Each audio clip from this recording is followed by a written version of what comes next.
அடுத்தது இப்போ சமீபத்தில் பாருங்க, இந்த சித்திரை தமிழ் புத்தாண்டு வந்துச்சு. சித்திரை 1 தமிழ் புத்தாண்டு. நீங்கள் என்ன வந்து ட்வீட் பண்ணிடுவீங்க தெரியுங்களா?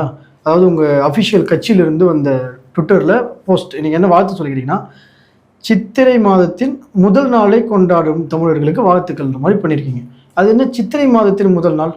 அடுத்து என்ன வைகாசி மாதத்தின் முதல் நாள் கொண்டாடுங்கன்னு சொல்லுவீங்களா? அடுத்து ஆடி ஆடி ஆடி ஆடி போனா ஆவணி, ஐப்பசி போனா புரட்டாசி, அதான் இந்த மாதிரி போயிட்டு இருப்பீங்களா மாசம் மாசம்னு? ஏன் உங்க அந்த பதிவுல தமிழர் புத்தாண்டுன்னு ஏன் வரல? ஏன்னா அவரோட அண்ணனான கமல்ஹாசன் வந்து ரொம்ப அழகா போட்டதுனால தம்பி அது மாதிரி போடக்கூடாதுன்றதுக்காக இப்படி போட்டிருப்பாருங்க. அவர் ரொம்ப அழகா போட்டிருந்தாரு. அவரு கூடங்க அந்த திராவிடத்துக்கு டார்ச் லைட் அடிக்கிறவங்க கூட தமிழ் புத்தாண்டுன்னு சொல்ற அவங்க பதிவுல வருதுங்க தமிழ் புத்தாண்டு. உங்களுக்கு என்னங்க வலிக்குது?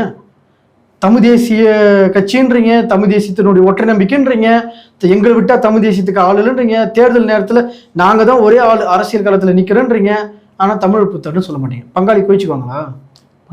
பங்காளின்னு அடிக்கடி வேற சொல்லாது. பங்காளி நம்ம இப்ப திராவிட தரப்பு தானே வந்து தை தானே புத்தாண்டு, சித்திரை இல்லைன்னு குழப்பினாங்க. ஓகேங்களா? வருடம் தெளிவுபடுத்த வேண்டிய இடத்துல தமிழ் தேசியம் இருக்கா? தமிழ் தேசிய தரப்புல கட்சி இயக்கம் யாரா இருந்தாலும் அதை சொல்லணுமா?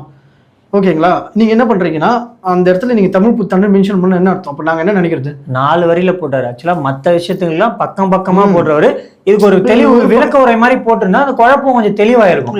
நீங்க பண்ண சித்திரை முதல் நாளை கொண்டாடுன்னு போடு சின்னதா போட்டது ரொம்ப பெரிய அளவுல புரியல. பெருசா போகும்போது பொதுமக்கள் விலகி இருக்கும். இதெல்லாம் விமர்சிக்க கூடாது, இதெல்லாம் கண்டுக்க கூடாதுன்னா என்னங்க? அப்புறம் இப்ப நீங்க வந்து எவ்வளவு தப்பு பண்ணுவீங்க, அவன் தமிழ் தேசியவாதிகள் உங்களை விமர்சிக்க கூடாது அப்படின்றதுலாம் நியாயமே கிடையாது.